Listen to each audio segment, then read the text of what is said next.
So I just want to show off why people always say watch your replays. I'm going to be playing Clown Crew and my opponent's going to be playing Fairy Tale, and there's just some things that I noticed that I really could have done differently, and I didn't notice them in the game. I noticed them after the duel whenever I watched my replay.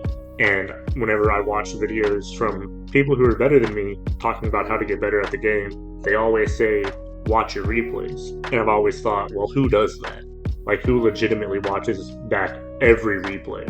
And I don't watch back every replay, but I did decide to watch back this one. And I'm very happy I did, because I did learn a few things from this replay that I could have done differently if I was playing more optimally. I don't know if that would have made me win, but it would have made me have a higher chance to win. I still could have very much lost. After all, that's Yu-Gi-Oh, baby! But being able to play more optimally is what I really want to get into. So they ash this, which is fine. I have follow-up. So here's my follow-up. I just get another one.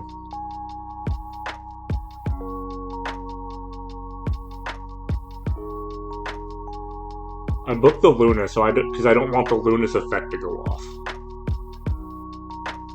So he summons another Luna.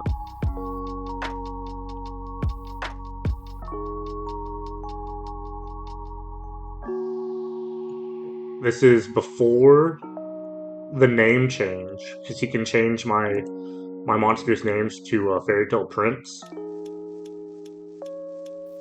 See, this is before the name change, so I just decided to go ahead and get rid of another one. But he gets out the Exceed again and puts the Luna back in the grave. And the whole point of booking the Luna was so I didn't know he could bring it back a Luna either.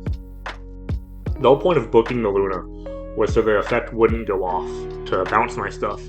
So in this instance, I should have attacked the second Luna. Instead, I don't do that, and I attack Weaver of the Fairy Tales for damage.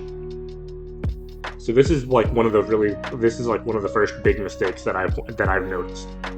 Is I didn't attack the face down Luna whenever I had the chance, which is right now, because in future turns, that's going to come bite me in the butt. I also forget about the name change switch, so I just think I can send another Vizio to the graveyard. I can't. And I also want to try to get out my Vanity's Ruler next turn as well. But he has a face-down Luna that I forgot about. And Luna might be once per turn, but if you bounce it back to your hand with its own effect, you can activate it multiple times. And that's what my opponent's going to do here. They flip it up, bounce it, and I can't send another one because his name has been changed. Right? And then he summons it out again. And I effect Veiler, which is my bad, because his Exceed says each Fairy Tale monster you control whose original attribute is light is unaffected by your opponent's activated card effects. Luna's a light, so me effect Veilering it or ashing it or anything wouldn't have mattered. So that's another blunder. I just didn't read. And here's where I summon two more, because I have the Tribute Fodder in hand. So I can tribute for a Kabuzo and Vanity's Ruler. When I tribute someone, I can get rid of his Exceed and book something. But instead of booking the Luna, I booked the Match Guru. And again, for some reason, I'm not focusing on the Luna, which has been proven to be the biggest threat. Tribute for the Vanity Ruler.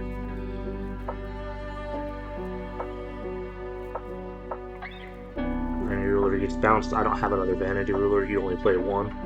But that's still the same Luna from before that they just normal summoned again. And off the normal summon, they get they get searches and they get follow-up. Blah. The replay breaks, probably from an update, but my opponent's able to clear my board and summon out a Harmonia, and is just able to swing for game. With the small changes I could have done, I don't know if I would have been able to win the game, but I definitely would have had a better chance at winning the game.